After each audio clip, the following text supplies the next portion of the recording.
Hello, everybody. Welcome back to the College Town Podcast. My name is Derek DeBerger. With me is Sam Roth. Hi there, guys. It's March. It sure is. Technically, it's been March for about 18 days now, but It's officially, March. The madness is here. Oh, Well, it's the best time of year. We break down the bracket. We break down who could be the potential Cinderellas, how great the one seeds have it, or how poorly the one seeds have it. Yeah. Who's on upset alert? We talk about each region. We break it down. We do a joint bracket together, and then we do our individual brackets. And by the way, we have a bracket group on ESPN Tournament Challenge, the website and app, website/app, if you will. You can join there and compete with us if you would like. And we will have videos all tournament. We'll have community posts on YouTube all tournament. We're very excited. And then at the end, we do a little blurb about all the coaches that got fired. But yep. It's a great episode. It's a great time of year. We're excited. And we hope you stick around and watch the episode. Yep. Like and subscribe. See you in the episode.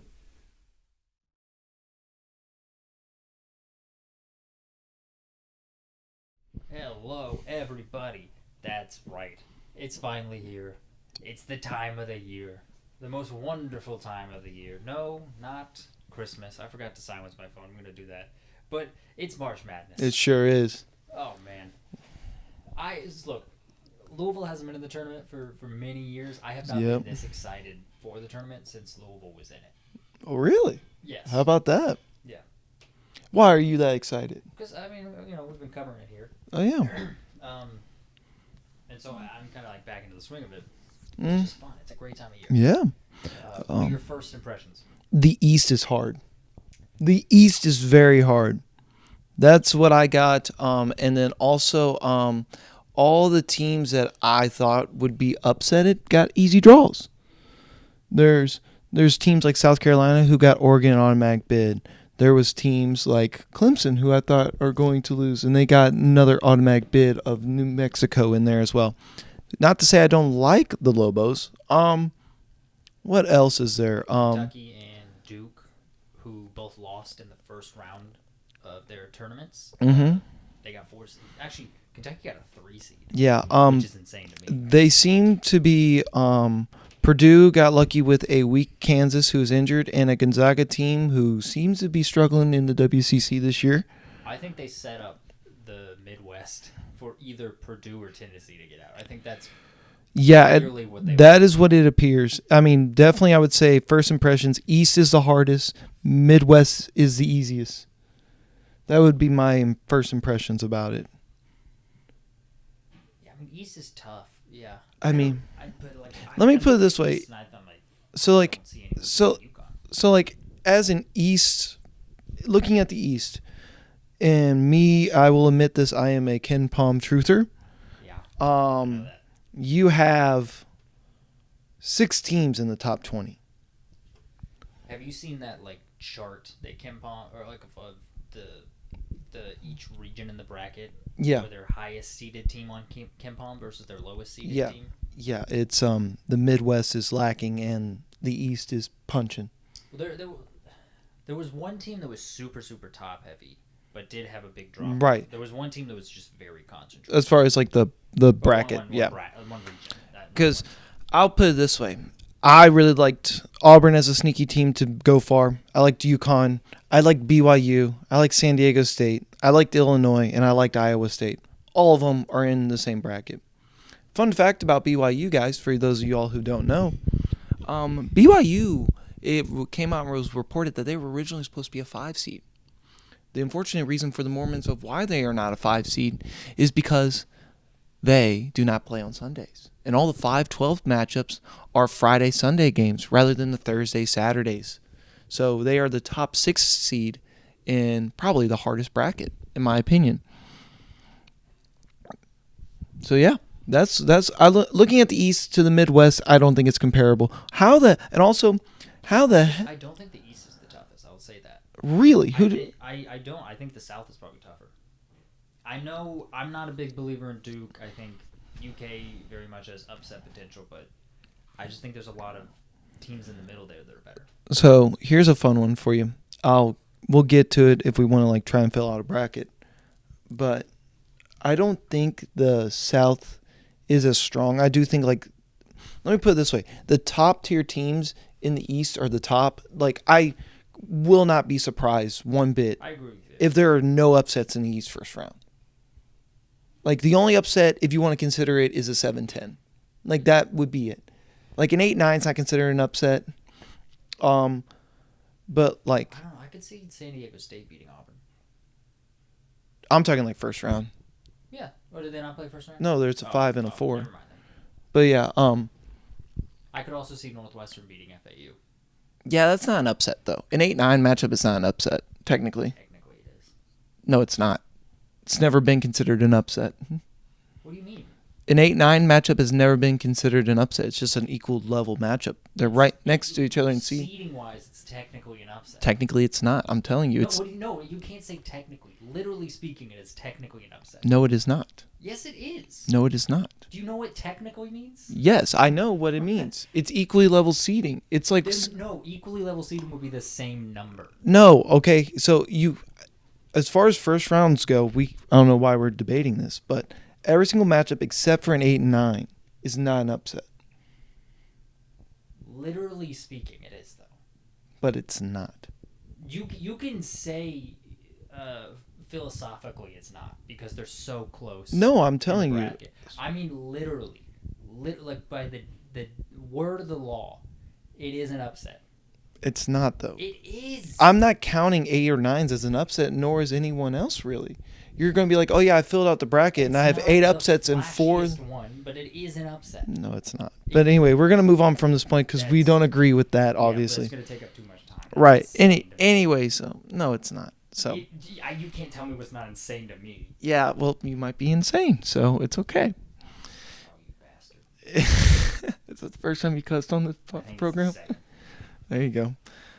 But yeah, other ones that might stand out. Any that stand out to you, like matchups wise, that you're looking forward to? Absolutely, yes. So everyone always knows that there has been at least one 5-12 upset since they have gone to this the field of 64 and then now this field of 68. That's not true. Last year there was none. You sure? None. Well, there always is. There's usually one. There you go. Sure last year might have been the first year. I will say it used to be the trend, and now it's kind of fallen off. It does always happen though, with the exception of last year.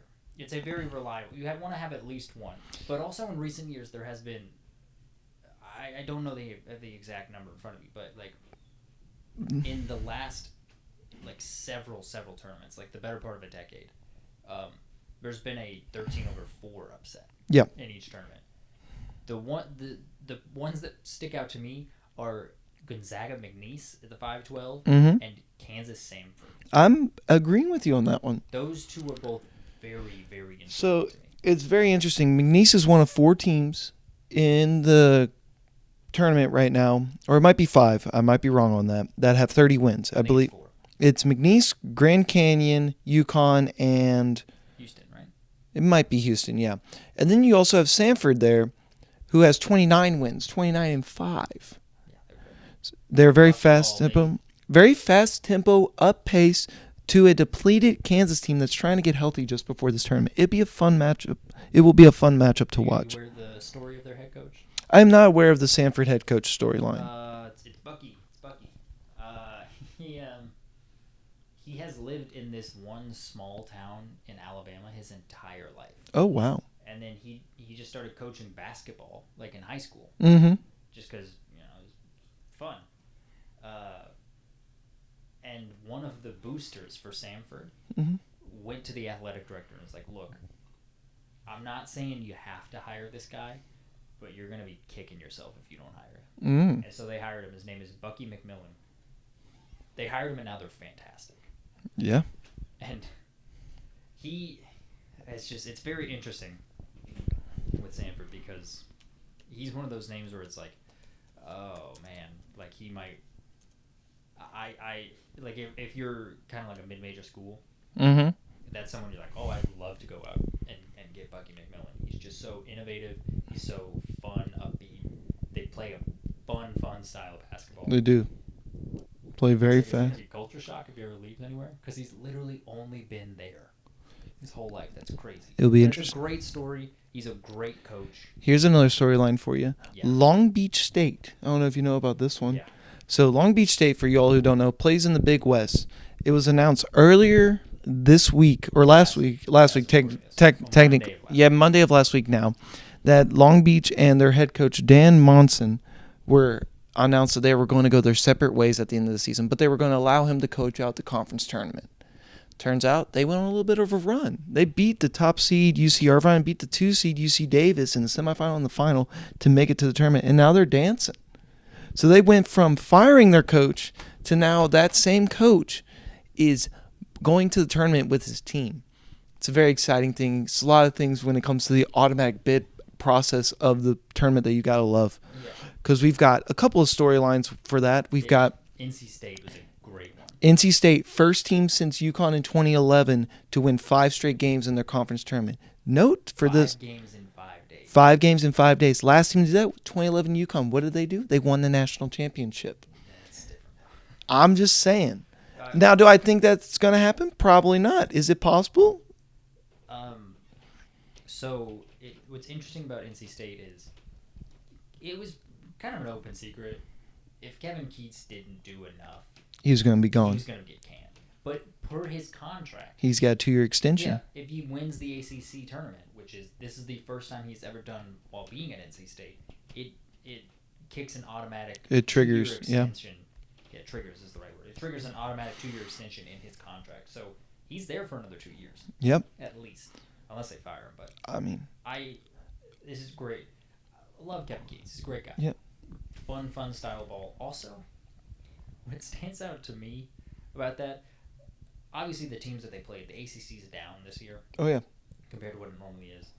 But I think in hindsight, when you look back at all the teams that they beat, Louisville, Syracuse, Duke, Virginia, North Carolina, in hindsight, it's going to be like, that was a gauntlet of teams. 5 teams in 5 days. We played all those brand names, and it's like, okay, but like 3 of them only made the tournament. 3 of them made the tournament. 2 of them only should have made the tournament, in my opinion. Yeah. But, I mean, a lot of bid stealers. You had UAB. So here, get this. UAB out of the American, right? They played Temple in the final to get there. For you, those of you all who don't know, when they played Temple was currently under investigation for point shaving. And I don't know how they made the final. So UBA got in. Kudos to them. I believe one of them had to beat. I feel like that's a little more damning that maybe they were point shaving. I mean, like, all of a sudden when they start getting investigated, they ran to the conference championship. I mean, they beat FAU by 1. I think UAB might have beat Charlotte. I'm not exactly sure on the line that happened. And then there was more bid stealers. Oregon out of the Pac-12 stole a bid where they shouldn't have been in.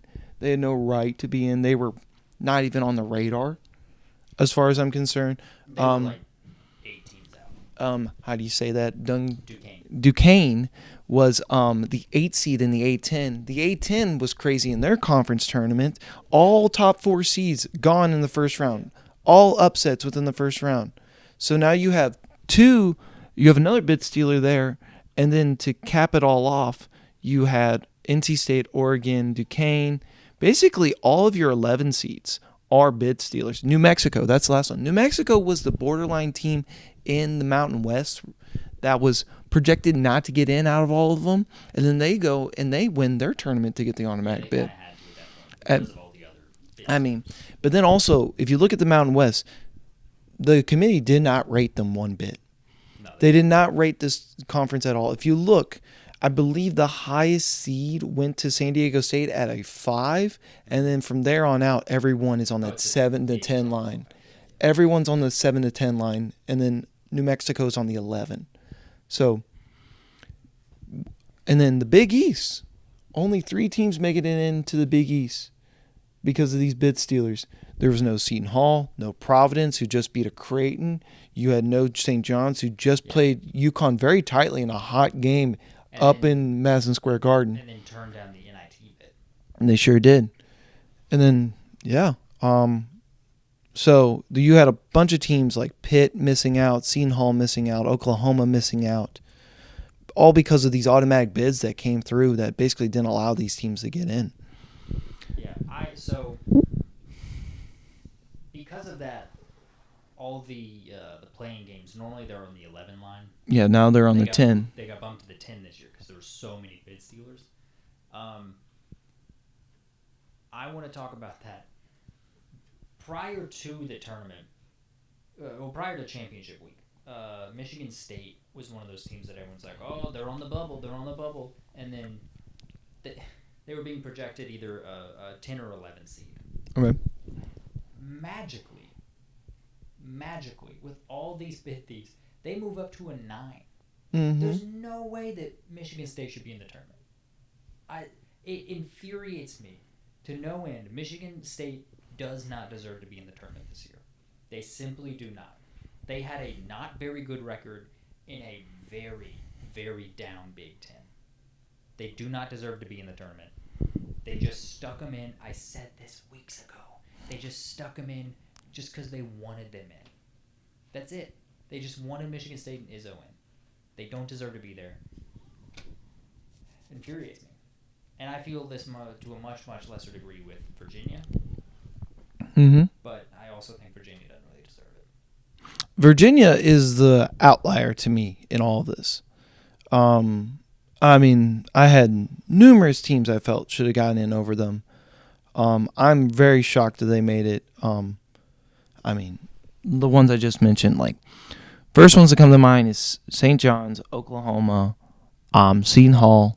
You had, according to the net, Indiana State got snubbed. Indiana State was the highest among the net. Yeah, I would like to see Indiana State in.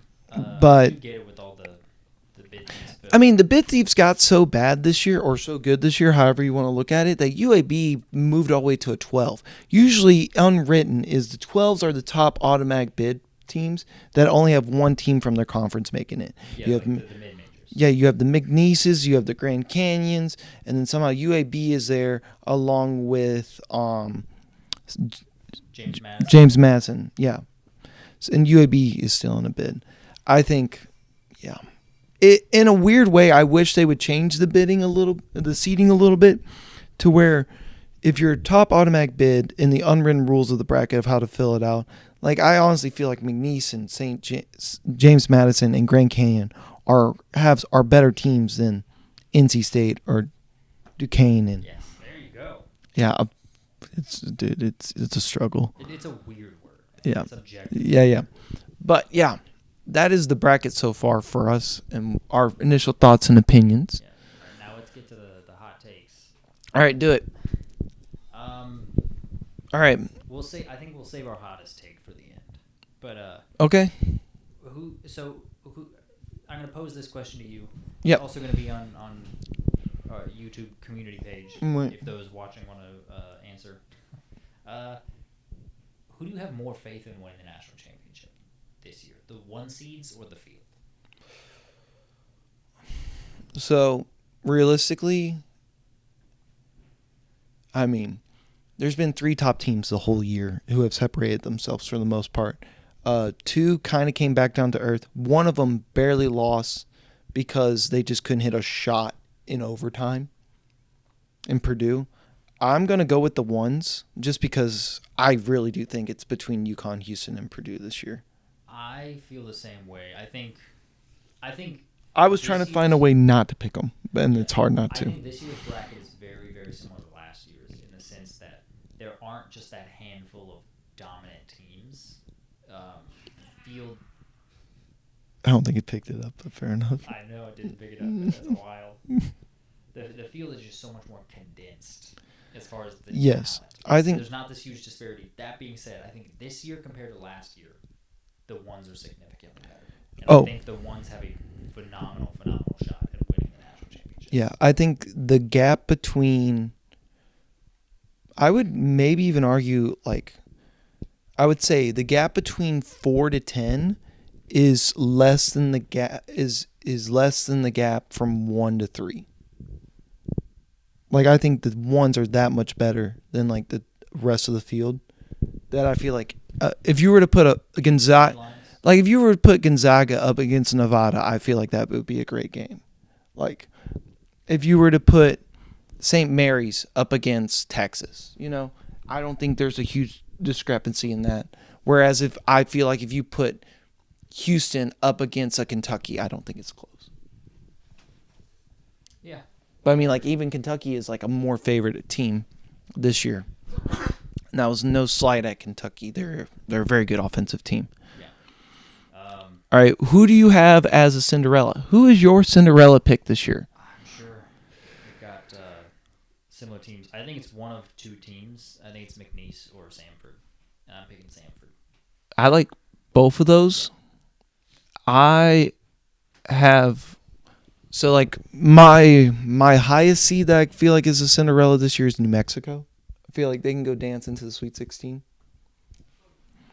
I also think the wildest pick that I have out here is Western Kentucky over Marquette. I don't think they'll make it to the second weekend, but I feel like that could be like the biggest upset. I get it. Look, Lutz is a great coach there at WKU. They're a more talented roster than you would expect for that level of mid-major. I just like Marquette. They played significantly better without Tyler Kolek than I think a lot of people, Yep. including myself, thought. I mean, like, I was like, Iowa State's red hot right now as far as the 2 seed goes. Tennessee's playing pretty well. They just slumped over. And then, Long Beach State, you have a team that's playing for a coach that's got nothing to lose at this point anymore. They might just jack up 3. So, honestly, they're just playing for their coach at this point. That could be an interesting watch as far as, the 2-15 lines go. The 3 lines, I would say it's easier than the 2-15 lines. The only one that maybe I think could upset is Morehead State, but Illinois is red hot right now. Look, here's the thing. I don't put a ton of stock into the conference tournaments. Oh, no. I think winning a conference tournament doesn't make you red hot. No, but I will say, making it to your no team since what is it? I want to say 2013 has won the national championship without making it to their conference championship. Not winning it, but making it to it. So right there, that didn't make it last year. They made it to the conference final. No, they didn't. Yeah, they did. I think they lost in the semis. No, they made it to the finals.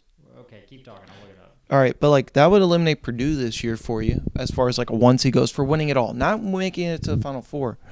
But and then if we're just looking at it, there's teams that Wisconsin. I didn't know what to think about this year. They were red hot and then they weren't. They lost to Marquette in the semifinals last year. Oh, how about that? Told you.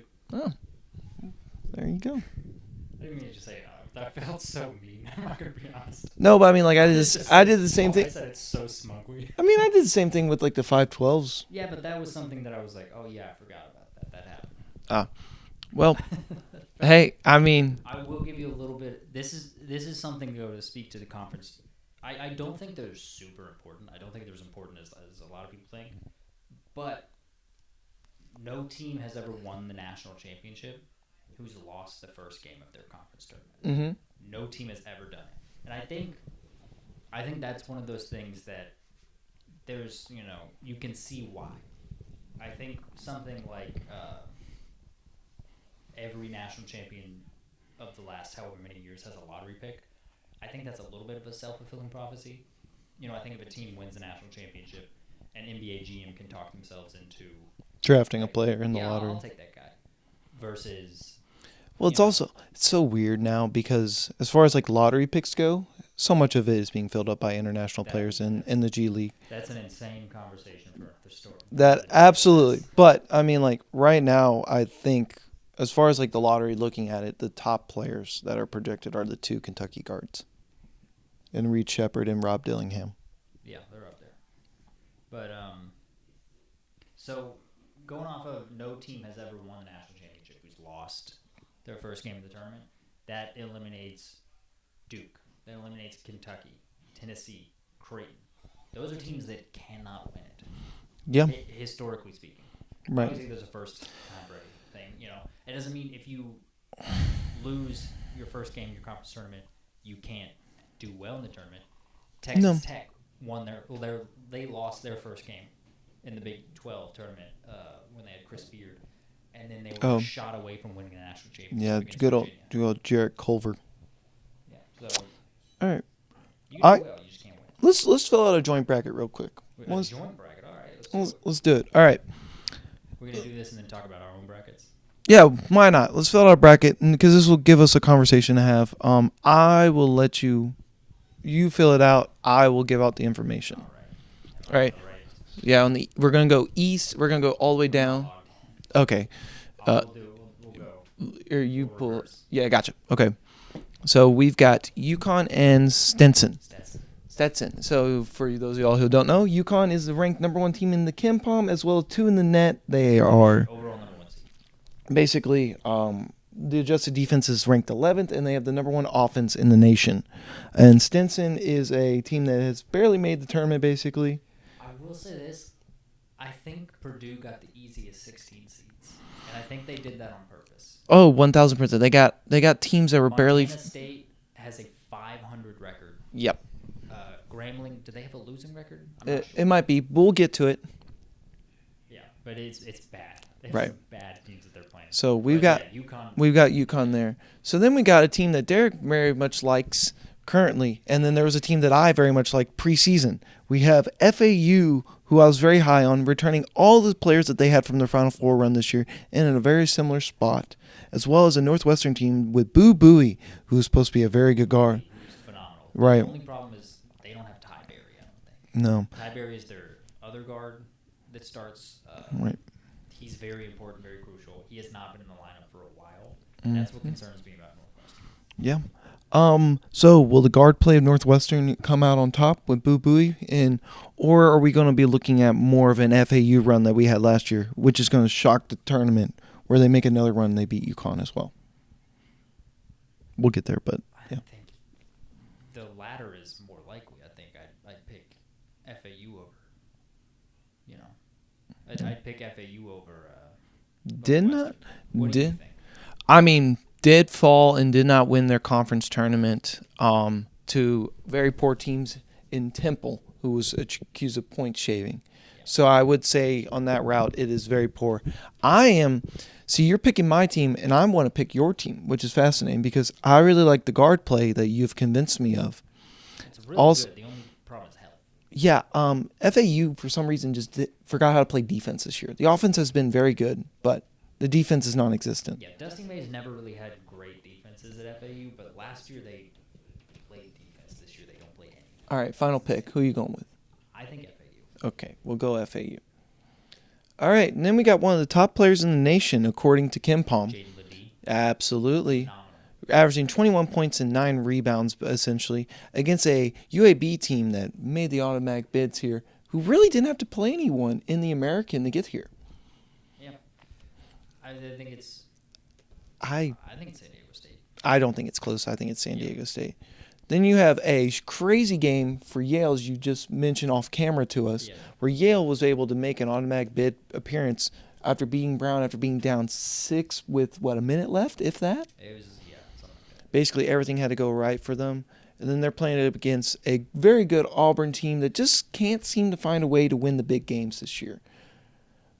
They also got a fortunate run in avoiding Tennessee as the 4 seed in the SEC, as well, with Mississippi State beating them, and then they also played Florida in the championship.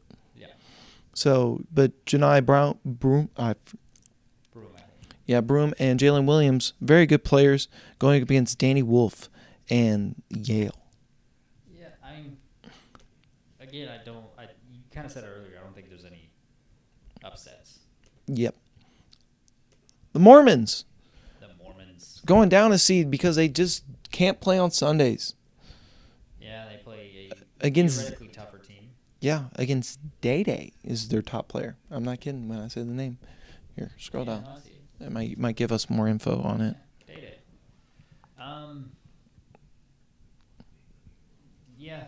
Look, Duquesne has a chance. I think they have a legit chance because A10 is not a bad conference. No, They're just not one of the top teams. no, they are not. They are one of the lowest, if not the lowest. Yeah, they were down. Yeah, and then we got Illinois just coming off the Big Ten championship. Seems like what's his name, Domask and Terrence Shannon Jr. are leading that team in full charge right now. Yeah. But coming up against a Morehead State team who has the Player of the Year out of, I forget which conference it is, Missouri Valley with Riley Minks. Ohio Valley with Riley Minks averaging 21 points and 10 rebounds. This is a short big that is 6'8" and can shoot the three. So they are a little bit undersized. Screw it. Let's go Morehead, man. Morehead State. Congratulations. That's where my sister went. That's where alma mater. There you go. Yeah. All right.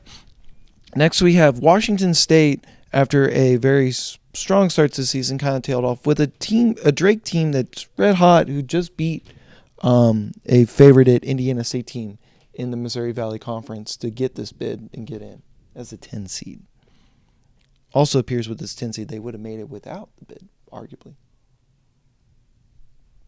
Maybe. They're right on that line, the 10. Maybe. I don't think they would have, actually, because Yeah. Indiana State was the higher of the two teams. Yep. Who do you got? I'm leaning more towards Drake in this one. I mean, I am too. Yeah. All right. Next we have Iowa State against San Diego State. Iowa State. Okay, we're not even going to review them. Magic is coming to wherever they're playing. All right. Does FAU find a way to beat UConn? We're going to get the Final Four for this bracket. Just knock it out. I just can't see it. All right. UConn's offense is fantastic. All right. They play very good defense. Two of the top players in the nation, according to KenPom, Janai Broom and Jaron Holmes. Jaden Ledee, not Jaron Holmes. He plays for Dayton. We'll get to them shortly, though.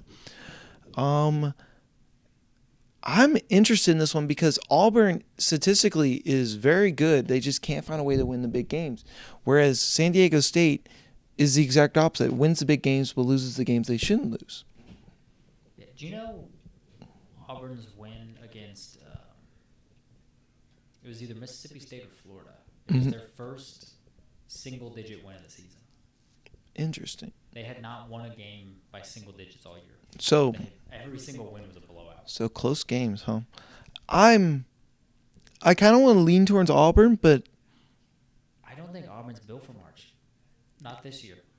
They don't have the experience. It is interesting. Every close game virtually they've lost. So get this. I'm more concerned for San Diego State against UAB than I am Auburn because for some reason San Diego State will show up to play against Auburn, but I'm fearful they won't against UAB. I just don't think UAB's good enough. Right. And then we got at the bottom, we got the Mormons playing on Saturday against an upsetted Morehead State team and Riley Minks. Morehead State out there in Morehead, Kentucky, in the Appalachian Mountains. Yep.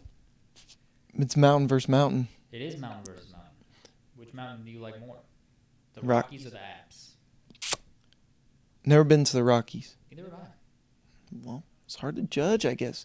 I will admit that the Mormons know how to shoot that thing, if you know what I'm saying. Yeah. They shoot their shot and they... If it goes in, they win. They've got a lot of kids. That too. And they guys score a lot of points, so I'm leaning towards BYU. Yeah, they got a lot of kids, so they got a deep bench. And then Iowa State versus Drake. Both champions of their conference.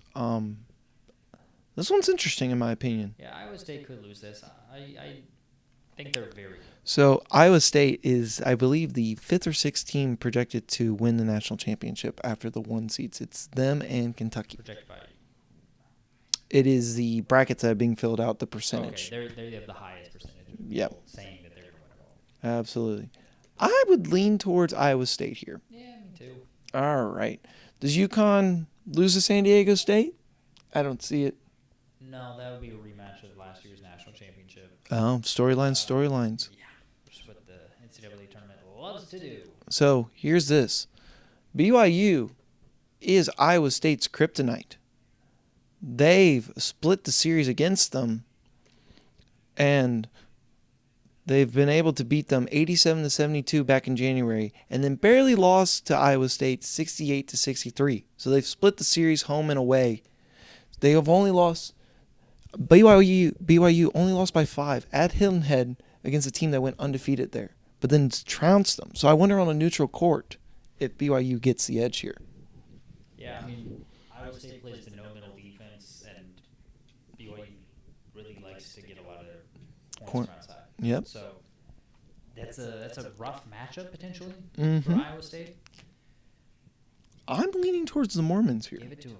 All right. Give it to them. And then I think that's where the run ends. Yeah, I can't see. It's obviously it can happen, but I just can't. It's very difficult for me to see UConn not getting to the Final Four. All right. North Carolina or Howard and Wagner. Look, I love Howard. Do you know? They're my favorite HBCU. Shout out to my him. friend Yep. Who is an alum. They're my favorite too. Led them to multiple national championships as a 12-year-old in NCAA basketball 10. So shout out to them. Shout out to him, man. Yeah, absolutely. In the heart of DC. They are in D.C. I didn't know they were in the heart. Fun fact about D.C. Every address has 4 addresses because they built the city, the district, if you will. But let's be honest, just a city. They built it on like a grid. Mm-hmm. So every district has like northwest, southwest, southeast, northeast. Mm-hmm. How about that? So it's like a little 2x2 grid. Yeah. So if you don't write which cardinal direction on it, Ooh. it's gonna get sent to the wrong, like a letter. Oh. It's gonna get shipped to the wrong place. I see what you're saying now. It's infuriating. Oh. Apparently. Oh. I've never lived there, but it's apparently infuriating. I gotcha. All right. Next, we have a matchup Mississippi where, according to my partner here, he does not. They don't deserve to be in. He does not think so. So we got Mississippi State, obviously, with Josh Hubbard and Tulu Smith here. Can you scroll down? I just want to see what the numbers are, just so we can get because these 8-9s are pretty close in my opinion. So according to the net and the KenPom, Michigan State has the edge in this one. But then also, if you look at the quad 1 wins, Michigan State is 3-9 in that record, whereas Mississippi State is 4-9. Also, Mississippi State coming off a pretty good win against Tennessee, I would say. Yeah, no, Mississippi State's gonna win. All right. Both very similar teams, both average in offense, but very good defenses according to the adjustment rankings. Also, I didn't have the tempo. For them, so I want to see if we have it. So Mississippi State here. St. Mary's versus Grand Canyon. St. Mary's, a team that is depleted but mighty. They don't play a lot of players. They only play about 6 or 7, if that, at some points in the game. But they still find a way to win the games in the WCC. And you also have a Grand Canyon team who, personally, I will admit, I don't know much about. I just know that they find a way to win games. Their head coach is Bryce Drew. Bryce Drew. Scott Drew's brother. Ooh, there you go. Former Vandy coach. There you go. Got fired at Vandy. Some believe too early. I'm So- not going to make a statement. Best win for them, Grand Canyon, is against San Diego State all the way back in I December. think Grand Canyon's a good team. Oh, I do too. I legitimately think they're a good team this year. I think this could be an upset, man. I think it is definitely possible too. It's very hard to go off of these. St. Mary's also with their best win out of conference being against New Mexico, who just barely squeaked in. So you could argue that. Out of conference, you said. Yeah, so you could argue that as far as like the out of conference play goes, St. Mary's hasn't really been tested unless it's against Colorado State too. But yeah, I'm gonna go with you here. I'm gonna go Grand Canyon as well. Why not? If that happens, it ruins my other bracket. But that's besides the point. All right. What do we got? We have a mighty strong Alabama versus Charleston here. Yeah. Here's why. Let's hear it. Charleston is 20-0 when they score 80 or more points. Right. Actually, Charleston head coach is Pat Kelsey. He is a disciple of Chris Mack. Okay. Chris Mack is a very tough, hard-nosed, defensive-minded coach. Even though I don't think he's ever coached a team that good at defense, but it's whatever. But he is very defensive-minded. Pat Kelsey is from that same mold. The difference is he likes to score. They're 20-0 when they score 80 or more points. Alabama gives up 80 or more points like it's free condoms at a health clinic. All right. I think there is Also, no chance that Alabama wins this game. Really? Obviously, Interesting. obviously, I like the thought there. they can win. I mean, Mark Sears is a top guard in the Mark the Sears league. is great. Right. And I really like Aaron Estrada, too. Right. I just think that, honestly, it feels like Alabama's the underdog. So this is a high-paced game here. Yes. Let me just see what the metrics say. All right. I mean, Charleston not really truly been tested too much. Both high-tempo teams, so this will be a fast game. It's just a matter of who can play better defense. Yeah, and Charleston plays defense. All They right. play the pack line, so they do give up a lot of open threes, but they're not going to give up much inside. Okay. So it's just a matter of can Alabama make the three? Yes. Gotcha. And a team like Alabama, you will live by the three, die by the three. All right. Hit them, or you're going to brick 26 in a row. All right. So we have Clemson versus New Mexico. P.J. Hall, considered one of the better players in the ACC this year, as well as on New Mexico's side, very good guard play in Jamal Mashburn and Jalen House. Yeah. So looking at this, it's going to be another tale of polar opposites. New Mexico's going to want to push the pace. Clemson's going to want to slow down the pace. New Mexico, hot again as well, if you want to consider the recent bias of them winning their tournament to Clemson being knocked out first round. Look, I'll say this. It's significantly easier to slow the game down than it is to speed it up. And if it becomes a scenario where Clemson gets an early lead, and then kind of just sit on that lead, Mm-hmm. and then as soon as New Mexico gets the ball, they're like, okay, we got to go, and then they rush and take bad shots, I think this is not going to be close. But Right. New Mexico, they're coached by Richard Pitino. He's a good coach. He had an up and down tenure at Minnesota. He was phenomenal at FIU, his 1 year there. Even though they never made a tournament, the rebuild job that he did in a single year was ridiculous. Yeah. I mean, yeah, I think I really like the guards. I think P.J. Hall is the best player on the court of that game. Yes. But I think, New Mexico, let's give it to him. All right, then you got Baylor and Ray J. Dennis, and as well as Jacoby Walters. Jacoby Walters is a projected lottery pick for Baylor. And then there's Colgate. I really don't know too much about Colgate. Oh, Braden Smith. So this is a funny bit for you. Braden Smith, Patriot League Player of the Year. Not to be confused with the other Braden Smith's guard who plays at Purdue. Yeah. But yes, very good player in Braden Smith there. Colgate is a team that last year was one of the best three-point shooting teams in the country. Mm-hmm. They have made the tournament, I believe it's 5 out of the last 7 years. They have been running the Patriot League for a while now, it appears, and they are head and shoulders above that league. So here's the thing. I think they only have 15 all-time appearances. 5 have come in the last 7 years. Yeah. So their current coach is a very good coach. They have, last year they were a 15 seed. Mm-hmm. They've slowly been working up just because the committee's Is recognizing. The committee's like, okay, Colgate's a good team. They But probably need a little more. not a good I think conference. I genuinely think they were better last year. Right. And so I think Baylor wins this game. All That's how right. I- Yep. All right. And then this is one that I hate because it's two teams that I absolutely love in the Dayton Flyers and the Nevada Wolfpack, okay? The issue that I have with this is that can we stop putting mid-majors together? I want mid-majors versus a Power 5, and there's ways to do it, absolutely.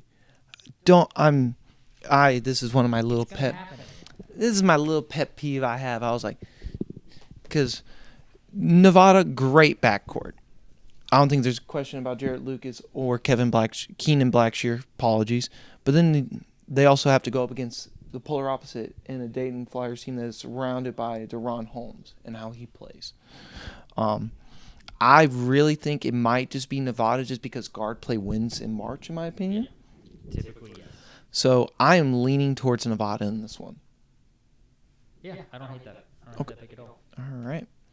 Then you have Arizona versus Long Beach State. As we just said previously, Long Beach State is playing for a coach that will not be coaching them next year, whereas you have an Arizona team that's out to try and prove themselves to be After a good. losing to 15-seeded Princeton last year. Yeah. Think of their name for a second. Yep. And then also the committee, if this is a way looking ahead, If we do end up with North Carolina versus Arizona, it will be the Caleb Love game of the transfers, if possible. They did it again. But Caleb Love, Omar Ballo, as well as Pele Larson are both all phenomenal players in my opinion. It's just a matter of if they show up on the day, because it really just seems like this Arizona team is very fickle when it comes to how they play. Mm-hmm. They could beat you by 50 like they did against Colorado, or they could lose by 15 like they did to like USC. It's a very weird team to look at. Yeah. No, I think. Yeah, here's how I feel about this team. I don't love their long-term prospects. I don't think they have a deep run in them, personally. That being said, I just don't think Long Beach State has the horses. No, I really don't think so either.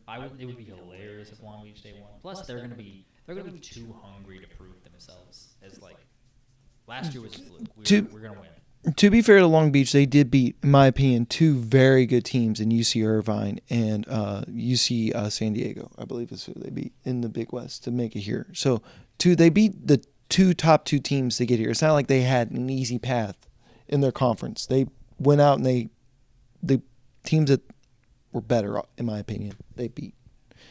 So I will say an interesting thing that I think Tommy Lloyd does, and I think it's a very smart thing. Mm-hmm. He recruits a lot of foreign guys. Mm-hmm. I think it's very smart. I think it's a cool thing that he does. So Arizona has a lot of foreign guys on the team. Yeah. It's fun. It's interesting. All right. Let's look at this one. So North Carolina now up against a true test, in our opinion, with R.J. Davis, Armando Bacot, and also I think their hidden gem in Harrison Ingram. Harrison Ingram's really good. As Cormac Ryan's really good. Cormac Ryan. Wow, this team is deeper once you say all those names out loud. They are good. Yeah. You also have Mississippi State here, who just went on a little bit of a run, nothing too major, made it to the semifinals in the SEC. That being said, I do think UNC is superior here. I think Mississippi State could win this game. Really? I do think they could win it, yeah. They have beat the 2 seed in Tennessee already.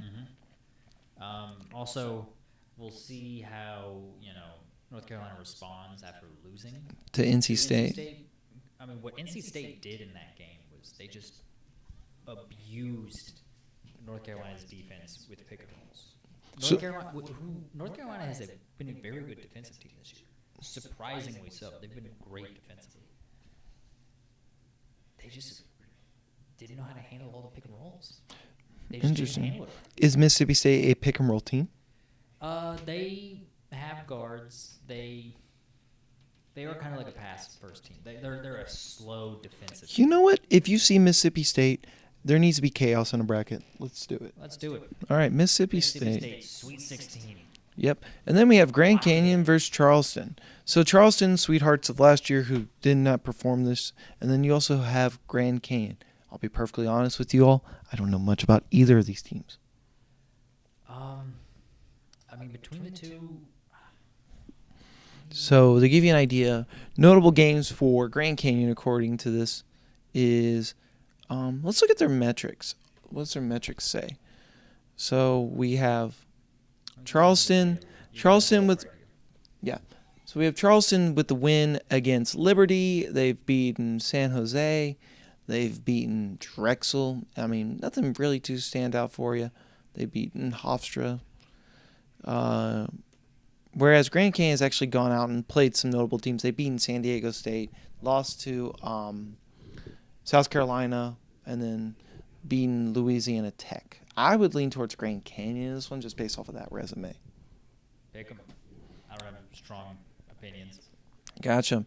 Then we got New Mexico versus Baylor. This one's just a fun one because Baylor, very good offensive team, slow tempo. Whereas New Mexico is going to want to speed it up again. Can New Mexico do it again?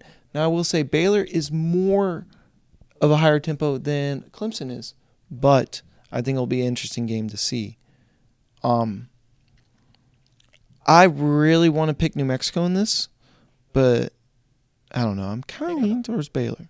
Look, it's going to be fun. If this happens, this is a very good guard matchup. Yes. New Mexico. Baylor's too inconsistent. Yep. And then you have a bracket of Nevada versus Arizona. I don't know what to think of Nevada. I was like, I'm very high on them. Then they lose their first round of the tournament in the Big West, Mountain West. And then you have an Arizona team. Like I've said before, it's like which team's going to show up on their day. Like Arizona could win the national championship if they show up. They could also be booted in the first round. Yep. Like, it's a very fickle team. I'm going to let you pick this one. Give me Nevada, man. Give me the chaos. All right. I just think at some point they're due for an upset. I don't know when it is. So, Nevada has played New Mexico already a couple of times this year. New Mexico has beaten Nevada twice, 83-82 most recently in February, as well as trouncing them in January, 89-55. You say it's hard to beat a team 3 times in one season. Does New Mexico find a way to beat Nevada 3 times in one season? I don't think so. All right. Give me, what are they, Wolfpack? Wolfpack. Then up here you have Mississippi. I just realized this bracket, this region. This region, our Sweet 16 is an 8-12, 11-10 matchup. I don't know, Mississippi State. Mississippi State it is. All right. And the Final Four, is it the Wolfpack or is it the Mississippi State? Mississippi State. That's a chaos bracket. That's Yeah. a chaos region we just picked. Hey, it was all right. So we got Houston versus Longwood. Okay. Nebraska versus A&M. I think this one's a fun one because A&M has performed better and better recently. They just barely lost to Florida in the semifinals. They beat Kentucky, too, on their way to that game, putting up 97 points. And they've also barely lost to Houston earlier in the year by 4. I think either team could win. I think Nevada plays more defense. Nebraska, sorry. Interesting, because I feel like Nebraska is on a downhill slope, and I'm leaning towards A&M. Pick A&M. All right. Then we got a fun one. In James Madison University, one of the teams with 30 wins, to a Wisconsin team who looked like they were going to be a first-round loss team, but then seemed to be figuring out and getting hot as we are recording this in the tournament because they've recently gone on to win their games. The most recent loss they had was a close-ish game in the Big Ten Championship on Sunday. James Madison. All right. I think going on a run in the Big Ten is not that impressive. All right. Duke versus Vermont. I think Duke's going to win this game. I think so too. Vermont could maybe do it. This is not the best Vermont team. So no, I've been watching Vermont this year. They haven't been blowing out the American East like they usually do. There was 3 teams in the American East that could have won it this year, in UMass, Loyola, and Bryant with them as well. The gap between them was not significant enough for me to make any difference there. I'm leaning towards Duke. Yep. All right. I think this one's a fun one. You have a team that was not projected at all to make this tournament at all. Won 5 games in 5 days in state, and then you also have a then you have a metrically good team in Texas Tech out of the Big 12. I guess look at the numbers. This honestly, it's a toss-up. So it's just a matter of, do you believe in recency bias and on how teams are playing right now? Can they continue, or is it just a flash in the pan for NC State? It's probably just a flash in the pan. All right. How much do they have left in the tank? All right, so there you go. We're going Texas Tech. And then we got a high-flying offense in Kentucky against... Really? Yeah. Oakland is a high-flying offense, huh? More you know? They try to go up and down. Or they try to shoot a lot of threes, that is. Okay. I just think the firepower of Kentucky's talent is too much. I agree. It's unfortunate, but I agree. All right. Then we got Florida versus either Boise State or Colorado. Fun fact about these playing games, you kind of want to pick one of them to move on in the tournament. This could be one of them. Florida's center broke his leg. Did he know? Compound fracture. From what it seems, I actually don't know that officially. Ooh. But he went up for a rebound, landed, fell immediately, and there was blood on his cap. Oh, no. So that is most likely bone sticking out of his leg, which is a devastating injury for someone to have. Yeah. So we can't actually preview this game because we have to see who wins the play-in of Colorado versus Boise State. I'm kind of leaning towards Boise State in this one. I think the metrics have Colorado, but I really like Boise State. Yeah.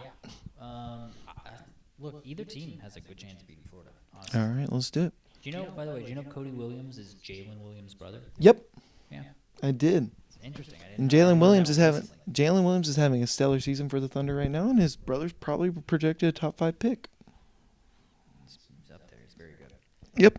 All right, Marquette, WKU. Do you think Western has a good shot? I think this could be the biggest upset. As far as like looking at any of the lines, I was like 1 versus 16's no shot. 2 versus 15's a little bit of a shot in this one. Just because WKU runs. And I mean like runs. And then Marquette is coming off of injuries this year. I mean, between Cam Jones, Tyler Kolek are just now getting healthy. I mean, I don't think Kolek even played in the Big East tournament. So I don't know. So I don't know what. Yeah, I don't know what the stamina of this team is, and like because WKU has the fastest tempo in the nation. They run, and they play a lot of guys doing it. They sub in, they sub out. I just don't know if Marquette is ready for that. So I think if WKU can get out and is able to run, I think it'll be a close game. Do I think they could win? Possibly, but it's improbable. I mean, Marquette plays fast, too, both offensively and defensively. They press, so they speed teams up. All right. I'm going to go with Marquette, but I wouldn't be surprised if this one could be a clse one. All right.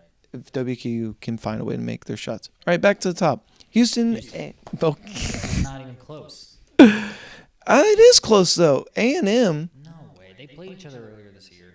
And they only lost by 4. It was a 4-point game back in December. Houston, man. I got Houston. James Madison or Duke? I think Duke. James Madison has the ability to beat teams. They'll beat Michigan State first game of the season. Mm-hmm. Duke's talent is just too good. Texas Tech versus Kentucky. That's a game that could go either way. I've still got Kentucky. Really? Yeah. What do you got? I mean, I think Kentucky is able to beat teams that are like them. I think when they run into a very good defensive team, they struggled. But then they were able to show against a good defensive team in Tennessee, they were able to beat them. And Mississippi State. So it is very interesting. It's like, does Texas Tech have the offense to compete? And the answer right now is no. Do they have the defense? Yes. So it's really just a matter of push comes to shove. Who do you think is better, Kentucky's offense or Texas Tech's defense? Kentucky's offense. I think it's the answer. All right, so in our opinion, Boise State versus Marquette. Probably Marquette. I like Boise this year. I told you. Mm-hmm. I told you months ago. You sure did. Boise's good, and you were like, whoa. So to counterbalance this bracket, our previous bracket with 3 double digits in the Final Four, we have a 1 through 4 here. Houston versus Duke. I just don't believe in John Shire. You know my opinion. I do know your opinions on this. I am going with Houston, too, as well. I think the defense is phenomenal. All right, we have Kentucky versus Marquette. Here's the thing. I don't think Marquette's going to win this game. I don't think so either. If this happens, it plays right into how Kentucky wants to play. Exactly. You can press Kentucky all they want. Oh, you want. They want you to press. And then the matchup I'm really looking forward to if it happens. You have arguably the best offense in the nation versus the best defense in the nation. I mean, statistically, Houston is now ranked number 2 behind Iowa State because Iowa State just held them to 40 points. Yeah. So the question is, immovable force, immovable object. Houston. Give me the Cougs, baby. Buy Slimma Jamma. Going back to the 80s. All right. So, final bracket. All right. Purdue versus... I got Purdue. There's no way. They give him the most dog water. Like 16 seeds. They got the dog water. All right. So, we got Utah State versus TCU. TCU, fun fact. Before they hired Jamie Dixon, had been to the NCAA tournament twice. They have been the last 3 years. And they've also made a tournament before that with Jamie Dixon. So He has doubled them up. All right. He's lapping them. But what about Gray Osborne? Now, come on, you gotta believe in great, right? What's not to love about great? Great is great. Utah State is good. This game can go either way. Regular season champions in a very hard Mountain West conference. I'll let you pick it. I know. I am going with TCU. All All right. Then we have Gonzaga versus McNeese. See. Gonzaga, I don't feel like has the depth. McNeese likes to get out and run with a Willed Wade team, who is very good. Yeah. So, I personally really like McNeese here. Give it to him, maybe. All right. Then you have a Kansas team who may or may not be healthy. We don't really know if Kevin McCullers will be back or Hunter Dickinson. They struggled in the Big 12 conference. I think McCullough will be back. Dickinson is a maybe. All right. Well, that being said, Sanford likes to get out and run. They have the depth to do it as well. They like to move the ball. They play 8 or 9 deep. And in a Kansas team that really doesn't have the bench to do it, I really like Sanford here. I mean, the thing is, you don't really need a bench in March as long as you stay healthy and stay out of foul trouble. The thing is, they're not healthy. Give me Bucky Ball, baby. Bucky Ball it is. And then the matchup, I think, is honestly the easiest one there because these are two teams that I don't like either way. I think South Carolina has been overrated the entire year according to every single metric, and I can't understand why they're ranked to begin with. And then you have Oregon. Like in the top 25? Oh yeah, I don't think they. Boy, they have like 5 or 6 losses. Right, and I don't think they're that good. Give me South Carolina, man. Give me the Gamecocks. Any major game that they have played, they have not won. They beat Tennessee. Okay. We got Creighton versus Akron here. Good old, I believe Trey Alexander is still on this team, along with another good guard in Baylor Shireman. And then there's Akron, who I can honestly say I don't know anything about. Akron made it to the NCAA tournament because. This was the foul game. Yeah, didn't know that they were up and fouled them. This was Akron versus who was the team? I don't remember. Yeah. Kent State. That is correct. Yeah. It was a yellow team. Yep. Yeah, and Greg McDermott's not gonna. Yeah, give me foul when they're up. Give me good old McDermott ball. Now we have Texas. Dougie McBuckets. Dougie McBuckets. That's his. Greggy McBuckets. No, that's his son. Dougie. But anyway, so we got Texas versus Virginia or Colorado State University. I understand how Virginia made it in, so I'm going to assume it's Colorado State versus Texas, which will be a fun matchup between two very good guards. Here's the thing. I don't think Virginia should have been in over some other teams. I could see them winning the play-in and then beating Texas. No. I could. Texas No, is because playing well right now, but I could see that. No, because it goes against everything I believe in why they should be in. So it's like if the team shouldn't be in, they shouldn't win, right? That's only logical thinking, right? UConn Listen. was the last team in a few years ago, and they made the Final Four. Listen, I am a professor of logic, okay? All right. Just pick your team. All right. I kind of like Colorado State here. So in a weird way, we kind of make it work. Yeah. All right. St. Peter's has nothing in it. Is it Not the same. Is it not? It's not the same 2-15 matchup. All right. Tennessee with a bounce back win. All right. So at the very top, we have Purdue versus TCU. I just don't see a matchup where Purdue loses yet. Not there. No. All right. We have Sanford versus McNeese. I think this is a fun one. This is an extremely fun one, and one I think everyone wants to happen. Yes. That being soul that doesn't want this matchup to happen. So it's just a question of which team do you think is better? And I'm leaning toward McNeese. Give it to them, yeah. They have the proven coach. They sure do.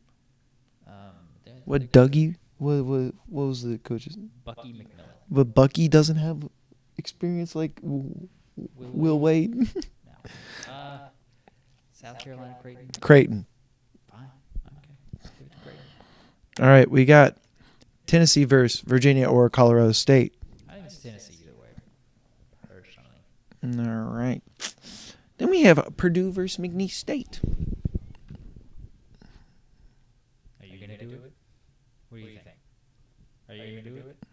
It's not McNeese, I don't think. Okay, pick Purdue. I mean, what do you think? I want to. Come on. Look, let's just look. Why? What's with the? I don't think that's the type of team that can beat Purdue.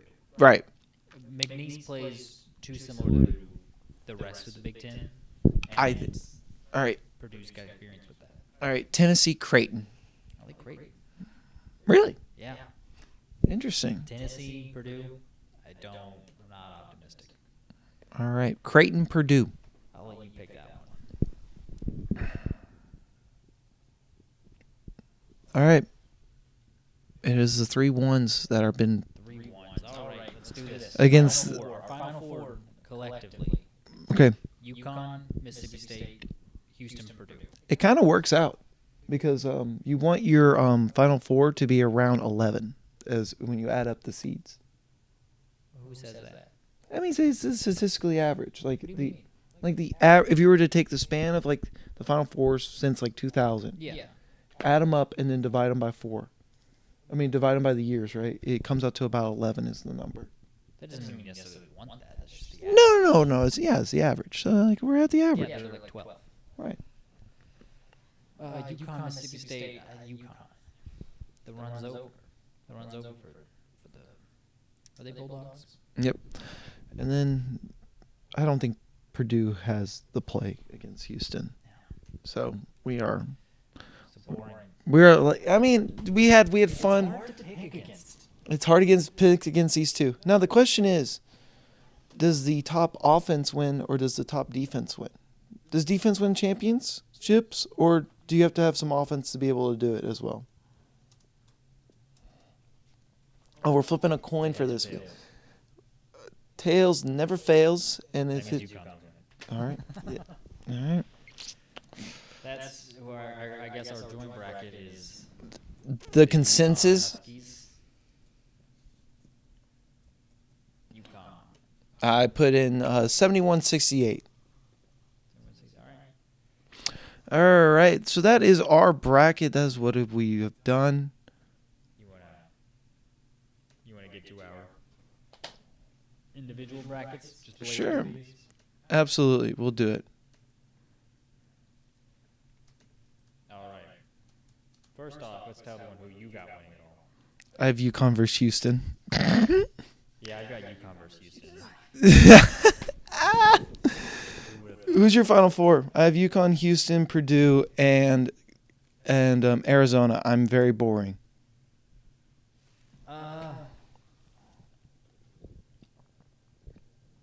I Didn't log me in. I've really My phone then. I really couldn't decipher too much. My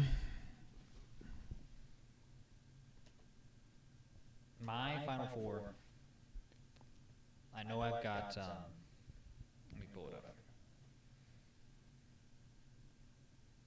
Here we go. My Final Four is UConn, North Carolina, Houston, and Creighton. Okay, so we each have 3 ones, just different ones, and then a 3 seed or 2. I like the Creighton pick though. Who was your Final Four again? Arizona. That's what you got. Yeah, I went with Arizona. I think they have a tougher road to get there, but I think they can get there. I've got Houston winning it all. I've got them beating UConn. I love their defense. Kelvin Sampson is so good. Something that's interesting about Kelvin Sampson is how they deal with screens defensively. Yeah. The way they deal with screens is statistically one of the worst ways to deal with screens out there. Because you got to help and then rotate. Because they front it and then they have to run back and then it leaves. But then they bring the weak side over to help. It's the statistically, role. it's statistically one of the worst ways to deal with screens on defense. That being said, because nobody does it, Houston gets away with it. It's something that you never see, and so when you finally see it with Houston, you're like, oh, crap. How do we deal with this? We've never done this before. I think Danny Hurley is the type of crazy to figure it out. But So the crazy way to figure it out is you have to find a way to get that pass all the way over to the weak side for the open shot. Because that's where the helper is coming from. And then it's basically just the front man fronts, the weak side helps the roller, and so you basically stop the ball. You're wanting the ball to get picked up, basically. There's a lot of screen talk this episode. Yeah. We talked about how UConn had difficulty dealing with screens. Mm-hmm. What's the craziest thing you have in the bracket? I have the Lobos in the Sweet 16, McNeese in the Sweet 16, and yeah, nothing really crazy. One of the craziest thing I've got? Go for it. I've got Samford in the Elite Eight. I like that. I have Samford upsetting both. Actually, I've got them upsetting Kansas, McNeese, and Purdue, and then losing to Creighton. There you go. I mean, I have McNeese. So we both really like that McNeese-Samford lineup because we both have them, one of them making the Sweet 16. So here's the thing. I think that 5-4 matchups is good. Yeah. I mean, I do think Gonzaga has a better chance of winning than Kansas does. I agree. At the same time, I think McNeese has a better chance to get to the Sweet 16. But if the matchup is there, Purdue versus Samford versus Purdue versus McNeese, I think Samford has a better chance of winning that game. Just because of the way they play. Now, that being said, does anyone beat UConn for you? Houston. I've got them losing to Houston in the national championship. UConn has the best chance to repeat as national champions since Louisville in 2014. I genuinely believe that is the closest anyone has gotten to repeating, or at least from a talent perspective, from a bracket, like the way it breaks down perspective. I think UConn has the best chance to win. Now, that's another fun thing. So, the number 1 overall seed has not won since Louisville in 2013. Mm-hmm. So, it's been a decade. Yep. It's been over a decade. It's been 11 years. Yeah, it's coming up on 11, yeah. So, I mean, that's it. Honestly, outside of Samford, I really don't have anything crazy. Right. I really wish McNeese and Samford were on different sides of the bracket because I feel like both of them could be Sweet 16 teams. That's how highly I think of them. It's unfortunate that they got matched up. I do have Charleston in the Sweet 16. That's pretty crazy, but I have them upsetting St. Mary's. And Alabama. Yeah. Again, I think Alabama beating Charleston right now is an upset. Really? That's how bad. Interesting. The Alabama's just trending in the wrong direction. Right. They don't play any defense. And Charleston, they get out and run. They score. Mm-hmm. So, I just think that is... There were 2 teams, in my opinion, that Alabama could not play in the first round without being on upset alert. And that was Charleston and Samford. They got Charleston. I gotcha. So, yeah. It's just a bad draw for Bama. But, yeah. No, that's it. That's it, basically. All I right. think that's it for bracket talk. You want to go over the coaches? Absolutely. So, as it is called, everyone gets fired at this point. What is it called? Coach Carousel? Well, it's not. It was called like Black Friday or something like that, or whatever. Yeah, I mean, in football they call it Black Sunday. Right. So we don't have that, but Yeah, 'cause basically, people their seasons end at different times. right. So, but this is the time where everyone gets fired. Yes. Apparently, you can get fired and still go on a tournament run, but that's besides the point. I know. So, who got fired? Yeah, we talked about Kenny Payne last week because we knew that was going to be one. One to get out of the way because that was going to be the biggest job opening. Canned. Aside from like Calipari retiring or something. Yep. That's the biggest. Juwan Howard got fired at Michigan, which is another one that Is expected. Yep. but Gone. it's still a very big opening. Like, It sure is. Michigan's a great job. Historically, pretty good program. 2 very similar coaches, former players of their schools I mean, at least Juwan Howard had immediate success. Kenny Payne never had the success, but it appeared, and then they've fallen off. Yeah. Who are the candidates that you would see as for Juwan Howard? We've already went over the Kenny Payne one, so I don't want to bog people down with the Louisville job again. There's one bit of information for the Louisville job. We'll just say it. We'll just move past it. Multiple sources, both national and local, have reported that Louisville, the offer they're making to Scott Drew is to make him the third highest paid coach in the sport. Whether that's enticing enough for him to leave. Is that behind Calipari and? Himself. Gotcha. They're offering him anywhere from $8 to $8.5 million a year, There you go. which is a lot of money. It is a ton of money. That what's most important to him? Probably not, but we'll see. All right, here we go. With Jawan Howard firing, who are the candidates for the Michigan job? So I thought Nate Oates would be there because he is a Midwest guy. Mm-hmm. He's from Wisconsin. He used to coach high school basketball. In But he is now off the board, isn't he? yeah, he got a contract extension. Little extension there. So I think teams protecting their coaches. McDermott's off the board. Oates is off the board. yeah.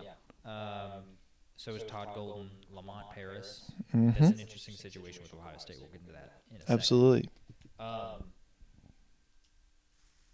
Yeah, so Brian Dutcher Yep. for San Diego State Mm-hmm. makes sense. He was a former assistant at Michigan.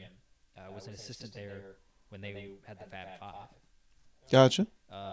Do you think it matters as much to having links to prior schools like that to get the head coaching job? Is it not necessarily best candidate, but more so about like decent candidate with connections to the school already It prior? always matters because historically, Mm-hmm. having that, having that touchstone of Like that background. that you can recruit in that area. You're from that area. Oh. Get in that area. That's why it matters in college. Gotcha. It doesn't. That is not as an important thing, but it still matters to fan bases and athletic directors. Who is related to, in some way? Mm-hmm. Who can we get that's I think a lot of it is to whom is this place special? And someone like Brian Dutcher, Michigan special. That was his first opportunity. As far as I know, he might have had assistant jobs before that, but he did leave when the coach for the Fab Five got fired. He left to go with him to San Diego State, and he's been there ever since. And it's his 7th or 8th year as the head coach. Yeah. So He's been there for a minute. it's a question of whether he would want to leave there or not. Jerome Tang is also a candidate, I feel like. It's interesting. Elite Eight a year ago. This year, not so much. Not even a tournament team. So it'd be interesting to see if that is a good hire. Here's how I feel. I think Jerome Tang is a great coach. I think he's a great coach. I think they hit a bad year. See if they bounce back. Yeah. And then His top 2 players preseason got kicked off the team by the administration of the school. And so because of that, he's mad at the school. He's trying to leave. It's an open secret. He is trying to get out of Manhattan. He's trying to leave as soon as possible. So I think that's an option. all right. Dusty May, of course, which we'll get into that It will be interesting. more with the Ohio State stuff.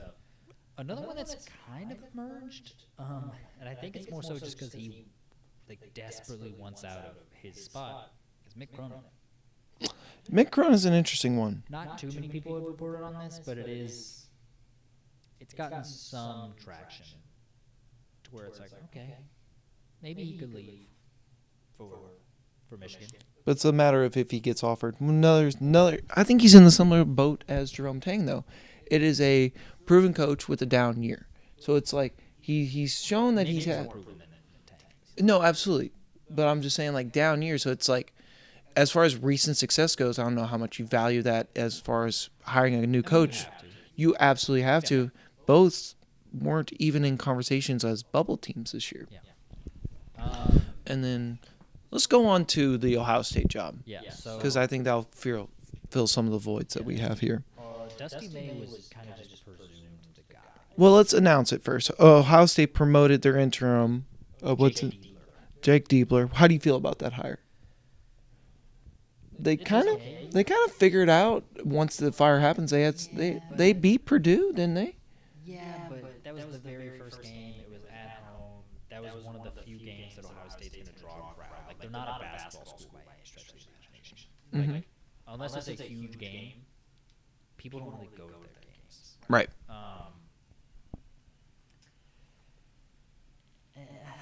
Interim hires more often than not are not great. They typically don't work out. I think a lot of times teams can just rally around a guy. I think that's what we saw with Ohio State.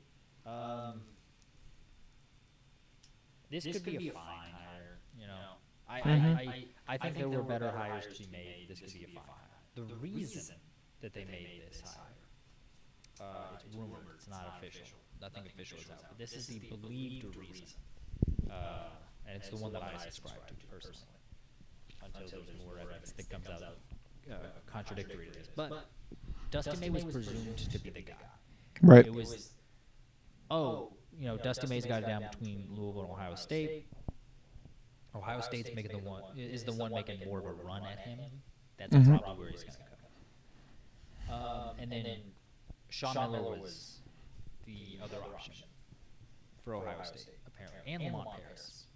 Sean Miller, Lamont Paris, and Dusty May were the three guys for Ohio State. Sean Miller maybe wasn't as interested, or Ohio State wasn't as interested in him. I don't know which is true, but one of those is true. They wanted Lamont Paris to wait until Ohio State's season was done to begin talking like, hey, are you interested in this job or not? Lamont Paris people wanted to talk about it immediately. They're like, no, wait on us. And Lamont Paris was like, screw it, I'm not going to wait. I'm going to go get this. I'm going to take the money on the table and get this extension. So he got an extension. That was off the table. And then it kind of just leaves like, okay, now it's Dusty May or bust, basically. And then word probably got back to Ohio State and Ross Bjork that Dusty May viewed either Michigan or Louisville as a better job and more preferred to Ohio State or to both of them. And instead of opting to get embarrassed, they were like, we're just going to promote our interim right now. We're just going to make him the head coach. We'll see how it works out. Gotcha. Dusty May is someone that, I mean, he's a hot name. He made the Final Four last year. He's not a proven commodity yet.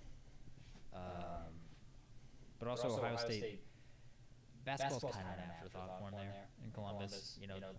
Like it's a feel-good story. You fire your coach, the interim does a good enough job, gets the full-time position.